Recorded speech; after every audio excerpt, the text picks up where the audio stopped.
Hello friends, क्या हाल चाल है आप सबके। आप सब बढ़िया होंगे, मजे में होंगे, मस्त होंगे, है ना। मौज कट रही होगी सबकी। और मुझे लगता है मैंने जो वर्क दिया था मैंने आपको पिछली वीडियो में, जो होमवर्क में एक क्वेश्चन दिया था वो आप लोगों ने कर लिया होगा, मुझे ऐसा लगता है। तो वही क्वेश्चन जो मैंने पिछली वीडियो में आपको होमवर्क में दिया था, और इससे भी पिछली वाली वीडियो जो मैंने आपको जो क्वेश्चंस होमवर्क में दिए हैं, तो मैंने सोचा उनको करवाना चाहिए, है ना। हो सकता है आपने लिखा है या नहीं लिखा है, मुझे नहीं मालूम, लेकिन मैं अपनी तरफ से उनको डिस्कस करवाना चाहता हूँ, ठीक है। तो यहाँ पर वही क्वेश्चन है जो मैंने पिछली वीडियो में आपको दिया था, differentiate between formal source of credit and informal source of credit. इन दोनों के बीच में क्या डिफरेंस है ना, वो हम देखेंगे इस वीडियो में। चलिए, फॉर्मल सोर्स ऑफ क्रेडिट की अगर हम बात करें, तो अगर हम इसको देखें तो ये तो 3 मार्क्स और 5 मार्क्स दोनों में लिखा जा सकता है। 3 मार्क्स में एक आध पॉइंट कम कर देना, 5 मार्क्स में एक आध बढ़ा देना, या इतने इनफ है, ठीक है। तो इसमें देखते हैं फॉर्मल सोर्स ऑफ क्रेडिट में क्या होता है। फॉर्मल सोर्स ऑफ क्रेडिट में जो लोन हमें प्रोवाइड करते हैं वो बैंक्स और कोऑपरेटिव बैंक्स जो होती हैं वो प्रोवाइड करती हैं, ठीक है। But informal source of credit में मनी लेंडर्स, फ्रेंड्स और ट्रेडर्स, है ना। जैसे कोई गांव वगैरह में जो जमींदार वगैरह हुआ करते थे, जिनको अच्छा खासा पैसा हुआ करता था, या तो उनसे लेते थे, या फिर अपने कोई मित्र हैं, दोस्त हैं, या आपके कोई कलीग हैं किसी ऑफिस में वर्क करते हैं उनसे लेंगे, या कोई ट्रेडर हुआ, व्यापारी वगैरह हुए, है ना, ट्रेड वगैरह करते हैं उनसे लेते हैं। दूसरा फॉर्मल सोर्स ऑफ क्रेडिट में क्या है, फॉर्मल सोर्स ऑफ क्रेडिट यानी कि बैंक और कोऑपरेटिव्स की हम बात करें, तो यहाँ पर आपको लो इंटरेस्ट रेट पर यानी रीजनेबल रेट्स पर आपको लोन मिल जाता है, ठीक है। बहुत ज्यादा हाईली चार्ज नहीं होता। इनफॉर्मल सोर्स ऑफ क्रेडिट की बात करें तो यहाँ पर रीजनेबल रेट्स नहीं होते। यहाँ पर जो मनी प्रोवाइड करता है, चाहे वो फ्रेंड हो, चाहे ट्रेडर हो, चाहे मनी लेंडर हो, है ना, तो यहाँ पर अपने मन से जितना उनको सही लगता है उस हिसाब से वो रेट ऑफ इंटरेस्ट रखते हैं। तीसरा point, collateral required, documentation required, ठीक है। अगर फॉर्मल सोर्सेज ऑफ क्रेडिट में आप जाएंगे यानी बैंक्स वगैरह में जाएंगे, तो वहां पर आपको कोलैटरल्स या फिर प्रॉपर जो आपके डॉक्यूमेंट्स होते हैं वो चाहिए होते हैं। कोलैटरल का मतलब ये होता है कि आपको कोई चीज अपनी बदले में गिरवी रखनी होती है, कि अगर मैंने पैसा नहीं चुका पाया तो आप ये चीज मेरी बेचकर उस पैसे को पूरा ले लेंगे, और डॉक्यूमेंट भी चाहिए होते हैं। बट यहाँ पर किसी तरह का कोई कोलेटरल या डॉक्यूमेंट रिक्वायर नहीं होता है। यहाँ लिख नहीं पाया, मैं लिख दूं यहाँ पर, collateral not require, not require, ठीक है। ना तो यहाँ पर कोई किसी का डॉक्यूमेंट लेता है, ना कोलेटरल लेता है, ठीक है। मन मर्जी जैसे है वैसे करते हैं।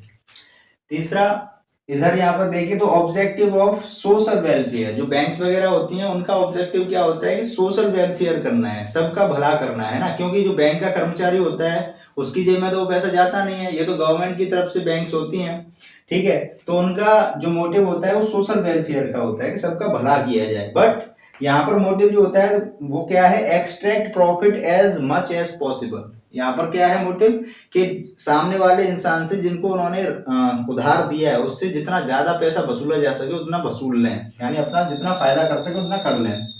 फिफ्थ पॉइंट इसमें देखें, रिजर्व बैंक सुपरवाइज फंक्शनिंग, ठीक है। तो जो फॉर्मल सोर्स ऑफ क्रेडिट होते हैं उनकी जो फंक्शनिंग है उसको reserve bank of India supervise करते हैं, मतलब वो देख रेख रखते हैं कि बैंक्स कितना लोन दे, मतलब कितने रेट ऑफ इंटरेस्ट पर लोन दे रही हैं, क्या कर रही हैं। इनफॉर्मल सोर्स ऑफ क्रेडिट में जो बैंक्स होती हैं उन वो इसको सुपरवाइज नहीं करते, मतलब कोई भी इसको सुपरवाइज करने वाला नहीं है, ये अपनी मनमानी करते हैं, अपने मन मुताबिक सारी चीजें करते हैं। तो ये डिफरेंस है फॉर्मल सोर्स ऑफ क्रेडिट में और इनफॉर्मल सोर्स ऑफ क्रेडिट में। तो अगर आप देखें तो कौन सी चीज बढ़िया है, तो formal source of credit is better than informal source of credit. हाँ, इसमें एक पॉइंट और है कि अगर इसमें कोई पैसा उधार ले लेता है तो उसका रेट ऑफ इंटरेस्ट इतना ज्यादा होता है कि उधार लेने वाला व्यक्ति कर्ज में फंसता चला जाता है, उसका कर्ज पूरा चुक ही नहीं पाता है ना। देखें तो इसका नेगेटिव इंपैक्ट पड़ता है। ठीक है, इसको आपने बस अच्छे से समझ लिया हो, क्वेश्चन नोट कर लो और इसी तरीके से आपको लिख के देना है, ठीक है भाई। Primitive subsistence farming and commercial farming में क्या डिफरेंस है ये बताने के लिए मैंने आपको ये क्वेश्चन दिया था कि आप ये लिखना और खुद से प्रैक्टिस करना। तो मैं आपको यहाँ अपने साथ में डिस्कस करवा दे रहा हूँ कि इसमें लिखना क्या है आपको, है ना। तो प्रिमिटिव सब्सिस्टेंस फार्मिंग में हम लोग देखेंगे सबसे पहले क्या है, फॉर सेल्फ कंजम्पशन। जो प्रिमिटिव सब्सिस्टेंस फार्मिंग है इसमें क्या होता है, हम जो फसल उगाते हैं ना वो सिर्फ अपने ही कंजम्पशन के लिए उगाते हैं, है ना। बहुत थोड़ा बहुत कुछ बच जाता है तो किसी और को दे दिया है, उसको बेच लिया, है ना। तो बड़े लेवल पर उसको नहीं किया जाता, अपने ही जैसे 2-4 बीघा जितनी भी जमीन है वो अपने ही खाने के लिए हम फसल उगाते हैं। कमर्शियल में हम क्या करते हैं, ये इसमें जो मेनली हम फसल उगाते हैं वो ट्रेड पर्पज से या प्रॉफिट अर्न करने के पर्पज से कमाते हैं ना, हमें पैसा कमाना है बहुत सारा। जैसे कि आज की डेट में देख रहे होगे, जैसे किसी का 10 बीघा खेत है, 15 बीघा, 50 बीघा, 100 बीघा खेत है, तो उसमें पूरे में आलू ही किया जा रहा है। क्यों? क्योंकि लोग उसमें पैसा देखते हैं कि इसमें बहुत ज्यादा पैसा है, इसलिए लोग आलू ही आलू करते हैं। तो ये ट्रेड के पर्पज से या प्रॉफिट अर्न करने के पर्पज से किया जाता है, क्योंकि नाम ही इसका क्या है, कमर्शियल, यानी कि पैसा कमाना है। ठीक है। प्रिमिटिव सस्टेनेंस में क्या है, एट स्मॉल स्केल, इसको छोटे लेवल पर किया जाता है, जैसा कि मैंने अभी बताया। इसको बड़े स्केल पर किया जाता है, यानी कि ज्यादा प्रोडक्टिविटी होगी तभी हमें ज्यादा पैसा मिलेगा। तीसरा है डन बाय फैमिली मेंबर्स, क्योंकि हमें ज्यादा बड़े लेवल पर नहीं करना होता है, सिर्फ अपने खाने के लिए करना होता है। तो इसमें हम जो फैमिली के मेंबर्स होते हैं वही मिलकर काम कर लेते हैं खेत में, और अपना जो भी होता है वो ले आते हैं घर पर, है ना। तो फैमिली मेंबर्स के द्वारा इसको किया जाता है। यहाँ पर क्या है कि बहुत ज्यादा बड़े लेवल पर हमें प्रोडक्शन करना है तो ज्यादा लेबर चाहिए होगी, कम से कम 1000 या 100 लोग तो हमें चाहिए होते हैं, अगर बहुत जैसी डिमांड होती है, मतलब बहुत ज्यादा बड़े लेवल पर हो रहा है तो 1000 लेबर कम से कम चाहिएगी, थोड़े से कम लेवल पे हो रहा है तो हंड्रेड्स ऑफ पीपल उसमें चाहिए। ठीक है। प्रिमिटिव में क्या है, यूज ट्रेडिशनल फार्मिंग मेथड, इसमें क्या है जो ट्रेडिशनल हमारे फार्मिंग मेथड हुआ करते थे उनको यूज करके हम यहाँ पे फार्मिंग करते हैं। इसमें क्या है, HYV सीड्स का हम यूज करते हैं कमर्शियल में, है ना, कि हाई यील्डिंग वैरायटी सीड्स जो होते हैं, जो ग्रीन रिवॉल्यूशन के दौरान जिनका इन्वेंशन हुआ था, तो वो हाई यील्डिंग वैरायटी सीड्स हम यहाँ पर यूज करते हैं।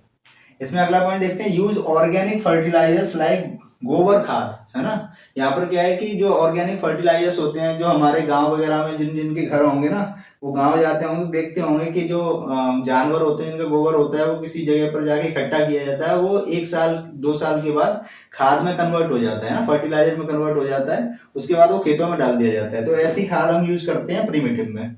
बट कमर्शियल में क्या होता है, बहुत सारे पेस्टिसाइड्स, इंसेक्टिसाइड्स हम यूज करते हैं, केमिकल फर्टिलाइजर्स यूज किए जाते हैं। किस लिए किए जाते हैं, ताकि हायर प्रोडक्टिविटी निकल के आ सके, है ना। क्यों, जितना ज्यादा भाई आलू है तो आलू की जितने ज्यादा बोरे, जितने ज्यादा कट्टे बनकर तैयार हो जाएंगे उतना ही तो पैसा आएगा, है ना। 50 बन जाएंगे, किसी के 100 बन जाएंगे, किसी के 200 बन जाएंगे, तो 200 वाले को ज्यादा पैसा आ जाएगा, 100 वाले को कम आएगा। ठीक है। ज्यादा प्रोडक्टिविटी करने के चक्कर में पेस्टिसाइड, इंसेक्टिसाइड डालते हैं, जिससे कि प्रोडक्टिविटी ज्यादा निकल के आए। अब अगर हम देखें कि कौन सा पॉजिटिव कौन सा नेगेटिव है, तो ये हम देखेंगे यहाँ पर पॉजिटिव है। क्यों पॉजिटिव है, क्योंकि इसमें हम क्या है, अपने खाने के लिए कर रहे हैं तो इसमें सही चीजें डाल रहे हैं ना, कुछ भी केमिकल वगैरह कम यूज कर रहे हैं, मतलब कर ही नहीं रहे, ना के बराबर। इसमें क्या है, बहुत सारे केमिकल यूज हो रहे हैं, तो ये नेगेटिव इम्पैक्ट डालता है हमारी बॉडी पर। ठीक है। तो आप देख सकते हैं कि आज की डेट में हम क्या कर रहे हैं। ठीक। तो ये क्वेश्चन है, मुझे लगता है आप लोगों ने अच्छे से समझ लिया होगा। ठीक है। अब इसमें कोई दिक्कत आपको नहीं आएगी, और ये क्वेश्चन 3 मार्क्स में आ जाए तो भी आप लिख सकते हो, 1-2 पॉइंट कम करके, और 5 में आ जाए तो भी आप लिख सकते हो, तो कोई दिक्कत नहीं। अब अगले क्वेश्चन को देखते हैं कि अगला क्वेश्चन मैंने आपको कौन सा दिया था पिछली वीडियो में। ठीक है। सुनो भाई, ये वाला जो है तीसरा क्वेश्चन है आपका, जो मैंने होमवर्क में अभी तक दिया है आपको। Federal system of government and unit system of government में क्या डिफरेंस है, मैंने इसको आपको करने को दिया था घर से, है ना। 3 मार्क्स में है ये क्वेश्चन। ठीक है। वैसे 2 मार्क्स का दिया था, लेकिन मैंने इसको 3 मार्क्स का बना दिया। 3 पॉइंट देके 3 पॉइंट देके, अरे यार, 3 पॉइंट देके मैंने इसको 3 मार्क्स का बनाया। ठीक है। अब इसमें समझिए क्या सिस्टम है, फेडरल गवर्नमेंट क्या होती है, यूनिटरी गवर्नमेंट क्या होती है, वो समझिए। जो फेडरल गवर्नमेंट है, इसमें क्या होता है, जो पावर्स होती है ना, वो डिफरेंट लेवल्स पर डिवाइडेड होती हैं। जैसे यहाँ पर 3 तरीके से हमें देखने को मिलती है। एक सेंट्रल, 3 तरह से गवर्नमेंट हमें देखने को मिलती है, सेंट्रल, स्टेट एंड लोकल। ठीक है। सेंट्रल यानी कि दिल्ली में जो बड़ी पार्टी होती है, रूलिंग पार्टी, जो पूरी ऑल ओवर इंडिया गवर्न करती है, उसे सेंट्रल गवर्नमेंट बोलते हैं। स्टेट गवर्नमेंट जो पर्टिकुलर स्टेट के लिए होती है ना, जैसे सीएम योगी जी यूपी के लिए। और लोकल यानी कि गांव वगैरह में हम देखते हैं प्रधान वगैरह होते हैं। तो यहाँ पर जो पावर होती है ना, 3 पार्ट में डिवाइड होती है, 3 लेवल्स पर डिवाइडेड होती है ना, और एक दूसरे से सेपरेट होती है, कोई भी किसी से बाउंड नहीं होता है। लेकिन यूनिटरी में ऐसा नहीं। यूनिटरी में क्या है, एक ही लेवल होता है, जो गवर्नमेंट होती है उसका एक लेवल होता है। जैसे यहाँ पर 3 देखने को मिल रहे हैं, यहाँ पर एक ही होता है, या छोटा मोटा कोई सबऑर्डिनेट लेवल इनका होता है। जहां पर जो सबऑर्डिनेट लेवल होता है वो बाउंड होता है, जो सेंट्रल के द्वारा कोई भी ऑर्डर पास किया जाता है उसको मानने के लिए बाउंड है ना। यहाँ पर जो स्टेट गवर्नमेंट होती है, लोकल गवर्नमेंट होती है, वो जो सेंट्रल का ऑर्डर जो पास किया गया उसको मानने के लिए बाउंड नहीं होते, या उल्टा करते हैं कि जो स्टेट का कोई रूल है, रेगुलेशन है, उसको मानने के लिए सेंट्रल गवर्नमेंट बाउंड नहीं है, मतलब कोई भी एक दूसरे से बाउंड नहीं है। तो ये दोनों बातें हो गई। यहाँ पर तीसरा पॉइंट क्या है, यहाँ less chances to do things according to their will. ठीक है, यहाँ पर जो गवर्नमेंट हमें देखने को मिलती है 3 पार्ट में, 3 लेवल पर, वो अपनी मनमानी नहीं कर सकती, मतलब बहुत कम चांसेस होते हैं मनमानी करने के। क्यों? क्योंकि हमारी जो कंट्री है उसमें डेमोक्रेसी है, और डेमोक्रेसी होने की वजह से हर 5 साल में इलेक्शंस होते हैं, तो जो पॉलिटिकल पार्टी होती हैं उसके जो मेंबर्स होते हैं, रिप्रेजेंटेटिव्स होते हैं, उनको डर रहता है कि अगर हमने कुछ गलत किया तो लोग हमको अगली बार वोट नहीं देंगे और हम हार जाएंगे। लेकिन इसमें क्या, यूनिटी फॉर्म ऑफ गवर्नमेंट है, ये अपनी मनमानी करते हैं, ऐसी कोई टेंशन नहीं होती है, तो ये अपनी मनमानी के अकॉर्डिंग काम करते हैं। ठीक है, कि हम हैं, बाकी सब चाय पानी कम है, जो भी है ना।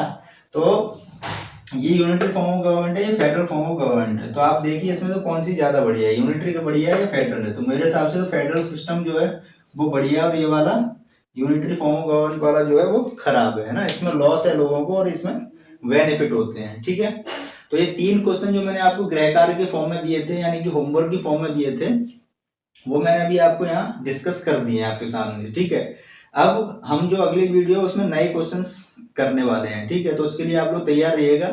वीडियोज आपको अच्छी लग रही हैं, पसंद आ रही हैं, तो शेयर कर दीजिए, लाइक कर दीजिए, कमेंट कर दीजिए, और अपने लिए खुद के पढ़ने के लिए चैनल को सब्सक्राइब कर लीजिए, जिससे कि नई वीडियो की नोटिफिकेशन आपको मिलती रहेगी। ठीक है, चलिए मिलते हैं अगली वीडियो में।